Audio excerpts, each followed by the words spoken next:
এ রাতে ভারত তো ও রাতে পাকিস্তান, দুই ম্যাচের মাঝে নেই 20 ঘন্টার ব্যবধান। মুখ্য চরিত্রে টাইগাররা পরপর 2 রাতে ম্যাচ দেওয়াতে হচ্ছে তুমুল আলোচনা। পুরো এশিয়া কাপ জুড়ে অন্য কোনো দলকে টানা 2 ম্যাচ খেলতে হয়নি, কিন্তু বাংলাদেশকে যেতে হচ্ছে এই কঠিন পরীক্ষার মধ্য দিয়ে। চাপের ম্যাচে মানসিক চাপ যেমন ক্রিকেটারদের উপরে, সঙ্গে যোগ হওয়া গরম আবহাওয়া, সব মিলিয়ে খেলোয়াড়দের জন্য বড় চ্যালেঞ্জ হিসেবেই দেখছেন বিশেষজ্ঞরা। ট্যাপম্যাডে পাকিস্তানি সাবেক ক্রিকেটার এবং বর্তমান বিশ্লেষক মিসবাউল হক বলেন, ভারত ও পাকিস্তানের বিপক্ষে টানা 2 ম্যাচ খেলতে হবে বাংলাদেশকে, যা খুবই মুশকিলের বিষয়। গরম আবহাওয়াতে এমনিতেই খেলা কষ্টকর, তার উপরে টানা বোলিং করতে হচ্ছে 3 জন ফাস্ট বোলারকে। তবে ইতিবাচক দিক হলো বাংলাদেশ প্রথম ম্যাচ জিতেছে এবং সেই আত্মবিশ্বাস নিয়ে ভারতের বিপক্ষে মাঠে নামবে, কিন্তু তুলনা করলে ভারত অনেকটাই এগিয়ে থাকবে।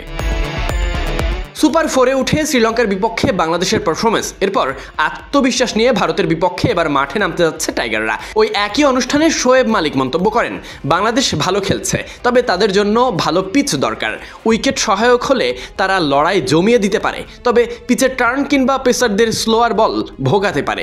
তবু আমার মনে হচ্ছে ভারতের সাথে বাংলাদেশ ভালোই লড়াই করবে। অন্যদিকে বাজিদ খান কৌশলগত দিকটাই সামনে এনেছেন। তার মতে বাংলাদেশকে টানা 2 দিন ম্যাচ খেলতে হচ্ছে, তাই প্রশ্ন উঠতেই পারে ভারতের বিপক্ষে তারা কি মূল বোলারদের বিশ্রাম দিবে, নাকি হেরে গিয়েও একই বোলারদের নিয়ে পাকিস্তানের বিপক্ষে খেলবে। টিম ম্যানেজমেন্টের জন্য এটি একটি বড় চিন্তার বিষয়। ভারত অনেক এগিয়ে, তবে টাইগাররা যদি ম্যাচ হারে তবে পাকিস্তানের বিপক্ষে হবে কার্যত সেমিফাইনাল। মন্তব্য করেছেন শোয়েব আখতার। তিনি বলেন, টানা খেলার অজুহাত এখানে দেওয়া যাবে না। আমরা অস্ট্রেলিয়ার গরম আবহাওয়ায় টানা কয়েকদিন টেস্ট খেলেছি, তবে চাপ তো পড়েই। তাই ভারতের বিপক্ষে মুস্তাফিজ সহ কয়েকজনকে বিশ্রামে দেওয়া উচিত, না হলে পাকিস্তানের বিপক্ষে ক্লান্তির প্রভাব পড়তেই পারে, যেখানে পাকিস্তান কিন্তু 2 দিন বিশ্রাম নিয়ে মাঠে নামবে।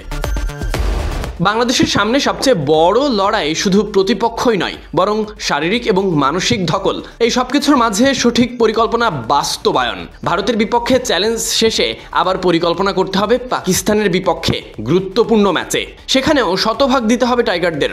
আর তা দিতে পারবেন কিনা সেটা নিয়েই হচ্ছে আলোচনা। তবে সব ছাপিয়ে চোখ থাকবে প্রথমে ভারতের বিপক্ষে, এরপরই না Pakistan. Sadiq Ahmed Sunny, BD cric time.